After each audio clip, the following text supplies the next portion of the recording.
پیش خدمت ہے تیونس کی لوک کہانی داروغہ کا کوٹ۔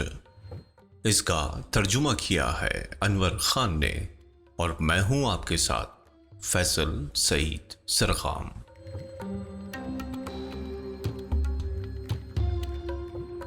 ایک شخص شہر کے باہر گھوم رہا تھا۔ اس نے دیکھا داروغہ شہر ایک درخت کے نیچے سو رہا ہے۔ شراب کی بوتل اس کی بغل میں دبی ہوئی تھی اور منہ سے شراب کی بو آ رہی تھی۔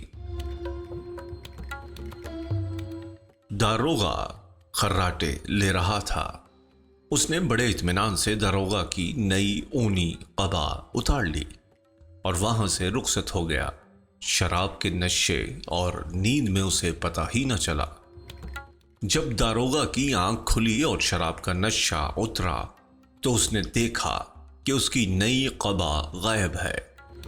وہ گھر واپس آئے اور اپنے ملازموں سے کہا کہ میری قبا چوری ہو گئی ہے، تم چور کو تلاش کر کے فوراً میرے سامنے پیش کرو۔ داروغہ کے ملازم تلاش میں نکلے اور آخر انہیں وہ آدمی جس نے قبا چرائی تھی مل گیا۔ اسے پکڑ کر وہ داروغہ کے پاس لے آئے۔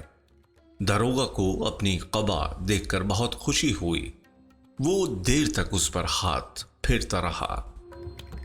داروغہ نے اس سے پوچھا کہ یہ قبا اس کے پاس کہاں سے آئی؟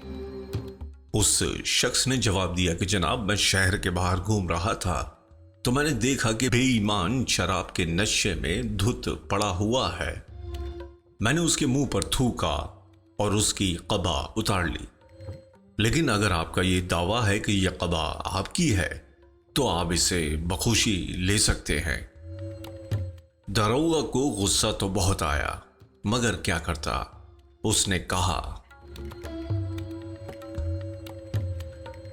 او بدبخت، یہ قبا لے جا، یہ میری نہیں، میں نے اس سے پہلے اسے دیکھا بھی نہیں۔ پھر اس نے اپنے ملازموں سے کہا، اس کمبخت کو باہر نکالو، میں اس کی شکل بھی دیکھنا نہیں چاہتا۔